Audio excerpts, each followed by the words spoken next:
Vanderbilt dyan, hindi makatayo. Ang dami niyang nakain. Namumroblema kami mga kabady. Lalo na ako. Namumroblema ako. Yung tiyan ko sobrang laki na naman mga kabady. Napasarap yung kain ko dahil sa saluyot. Saluyot, tapos may kinilaw na labanos. Tsaka yung pang street food na paa ng manok na pinride. Ah, kasarap. May sausawan pa na ano tawag doon sa sausawan niya? Yung cucumber with ano tawag? Sibuyas. Onion. With sili. Sarap. With vinegar. With love. With love, ha? Mga kabady. Sarap ng hapunan namin ngayon. Kaya hindi ako makatayo eh. Sobrang busog ko mga kabady. So, yun yung mga kabady na. Advance Happy Valentine's sa inyong lahat. Yahoo! At syempre, simpleng message lang.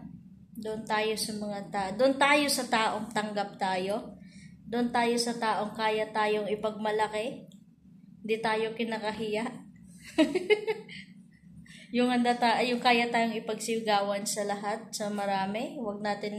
Hindi natin kailangan na isipin yung masasabi ng ibang tao. Ang importante dyan, tayong dalawa yung nagkakaintindihan. Kayong dalawa yung nagkakaintindihan kasi kayong dalawa yung magbibuild ng love. Hindi yung mga tao nakapaligid sa atin. Yes.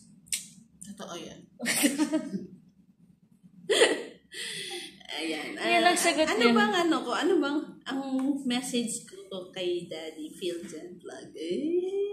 Hinihingal ako. Ang laki ko na naman. Stay as sweet as you are, Daddy. Diba? I love you always. Kilig siya, diba? I'm so proud of Phil Jan Vlog kasi na kita ko sa kanya yung talaga, yung paninindigan sa sarili. Although, nagkaroon man kami ng problema pero naayos agad at saka mas nadagdagan pa yung love namin sa isa't isa. Kaya, yun lang talaga, trust and love. Yun ang talagang importante sa isang relasyon. Yung nagtitiwala ka sa kanya at yung pagmamahal mo, ipaparamdam mo talaga. Tama yung sinabi niya na hindi porket matagal na kayo or na dapat nandun pa rin talaga yung spark sa isang relasyon. Totoo pala yun. Kasi, kumbaga hindi ko kaya na basta yun na yun. Hindi kaya na, no? Diretsuin mo. Ayun na yun. Hindi ko kaya. Basta. Hindi kaya na yung Hindi ko kaya mawala ka.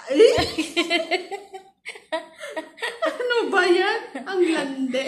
Pero hindi siya. Hindi ko na talaga kaya. Hindi ko na talaga kaya. Tumayo pa. Busog na busog ako. Hindi niya kayang tumayo muna kasi hindi niya makatayo. Busog na busog ako sa kain namin.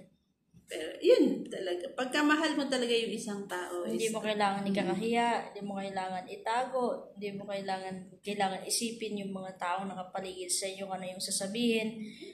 Hindi mo na kailangan magmakaawa ng attention. May day mo naman ako. May day mo ba ako? May day ba? Hindi, joke lang. So, ayun. Congratulations sa mga lahat nagtatagumpay sa pagmamahal. Yun lang. Love each other lang talaga. Tsaka, matuto tayong magpakumbaba kung kinakailangan. At take note mga kabady, hindi sukatan yung edad, no?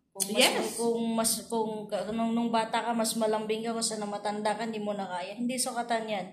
Wala sa edad yan. Kapag love mo yung isang tao, kapag mahal mo yung isang tao, kahit tuugod-ugod yan, mamahalin at mamahalin mo yan kung totoong nagmamahal ka sa tao na yan.